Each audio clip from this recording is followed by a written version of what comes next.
முன்னாள் அமைச்சர் விஜயபாஸ்கர் அதிமுகவிலிருந்து விலகல். நம்ம இப்பதான் சொன்ன 2 நாளா அந்த வீடியோ தான் போட்டுருந்தோம். அதிமுக கட்சியை பார்த்தா நமக்கே பரிதாபமா இருக்குன்னு. அதான் எப்படி சொல்ல, செட்டு செட்டா அப்படியே கொத்து கொத்தா வெளியே போறாங்க. என்ன ஆச்சுன்னே தெரியல. யாரு காரணம்? இதுக்கெல்லாம் இவ்வளவு பேர் போறாங்கன்னு பார்த்தா என்ன காரணம்?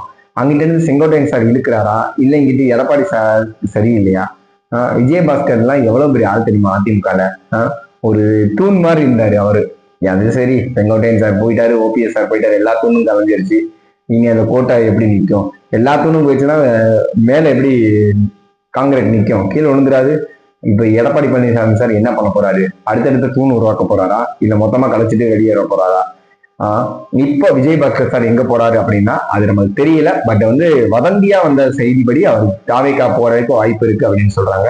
இது வதந்தியா தான் நம்ம சொல்றோம். எதுவுமே நமக்கு உண்மை புறம்பானதா நம்ம பேச மாட்டோம்னு சொல்லியிருக்கோம். சோ இது நமக்கு வதந்தி தான். இது உண்மையானா நம்ம ஆமா போயிட்டாரு அப்படின்னு சொல்லலாம்.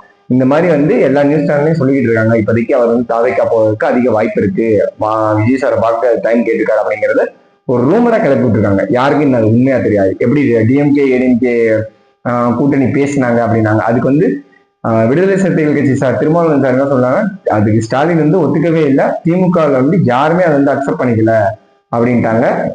அது பண்ணக்கூடாது அப்படின்றது தெளிவா இருந்தாங்க அப்படின்னாங்க. அதுலயே தெரிஞ்சு போச்சு அவங்களோட ஸ்டாண்ட் என்னன்னு. அதுக்கப்புறம் நாங்க இங்க மாதிரி நீங்க போய் சப்போர்ட் பண்ணுங்க, அதெல்லாம் பிரச்சனை இல்லை, ஏன்னா இந்த குடியரசு ஆட்சி வந்துடக்கூடாது, அதுக்காக நீங்க போய் சப்போர்ட் பண்ணுங்க, நல்லதுதான் அப்படின்றதா சொல்லிட்டாங்க. எந்த ஒரு அமைச்சருமே எங்களை தடுக்கல அவங்க தெளிவா சொல்லியிருக்காங்க. ஸோ இதுக்கு மேல இந்த ஆட்சியை தடுக்கிறதுக்கு டிஎம்கே விருப்பப்படலைங்கிறது தெளிவா தெரிஞ்சு போச்சு. ஸோ இந்த ஆட்சி நடக்கணும் தான் அவங்க விருப்பப்படுறாங்க. அவங்களோட நோக்கம் குடியரசுத் தலைவர் ஆட்சி தமிழ்நாட்டில் வந்துடக்கூடாது அப்படிங்கிற ஒரே ஒரு நோக்கத்துக்காக தான் பண்ணாங்க.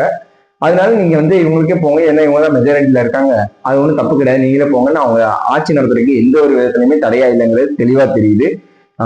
இதுல யார் தடையா இருந்தாங்கன்னு இப்போ உங்களுக்கு தெரிஞ்சிருக்கும். எந்த கட்சியில இருந்து சீட்டா கலந்து போறாங்களோ அவங்க தான் ஆட்சி அமைக்க தடையா இருந்திருக்காங்க. இதுக்கு மேல ஓப்பனா தெரியல. இது நார்மலா நமக்கே தெரிஞ்சிருச்சு, ஏடிஎம்கே தான் டிவிக்கு ஆட்சி அமைக்க கூடாதுன்னு தடையா இருந்திருக்காங்கன்னு. இதுக்கு மேல நம்ம எப்படி சொல்லி புரிய வைக்கிறதுன்னு தெரியல. இதை பத்தி நீங்க நினைக்கிறீங்களா, அதை கமெண்ட்ல சொல்லுங்க.